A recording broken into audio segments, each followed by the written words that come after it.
তো hello guys, video part 3 তে তোমাদের স্বাগতম। তো আমরা এখন চলে আসি উদয়পুর মাতার বাড়িতে। সেখানে এসে প্রথমত আমরা একটি হোটেলে যাই এবং সেখানে গিয়ে খাওয়া দাওয়া শেষ করি।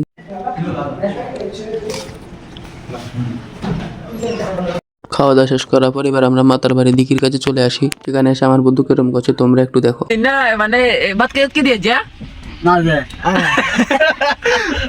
কি এর মাংস নামপা কি বয়লানি না দেশি বাবা ইয়ে লাইয়া তো সেখানে কিছুক্ষণ মজা করার পরে আমরা চলে যাই মাতার বাড়ির মন্দিরে। মন্দিরের ভিউটা রাত্রিবেলা অনেক সুন্দর ছিল। সেখানে গিয়ে প্রথমত আমরা মায়ের দর্শন করি এবং মন্দিরের চারদিক একটু ঘোরাঘুরি করি। তো কিছুক্ষণ ঘোরাঘুরির পর এবার আমার বন্ধু একটা কথা বলে উঠলো, তোমরা একটু শোনো। তার বন্ধু কি আছে বন্ধু আছে টুশাল তো একটা জিনিস একটা কথা কইছে তো কথাটা তো আমার বন্ধু একটা রিপিট করলো।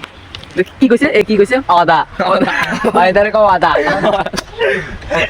এতে কইছে এতে কও এদারে ওদা বা জন্ম হয়নি। তো সেখানে কিছুক্ষণ মজা করার পরে এবার আমরা নিচে চলে আসি এবং নিচে চলে আসি গাড়িতে করে আবার আমরা বাড়ির দিকে রওনা হই। তো আজকে মিনি ব্লগ এখানে শেষ। তোমরা সবাই লাইক কমেন্ট শেয়ার এবং সাবস্ক্রাইব করে দিয়ে যাবে।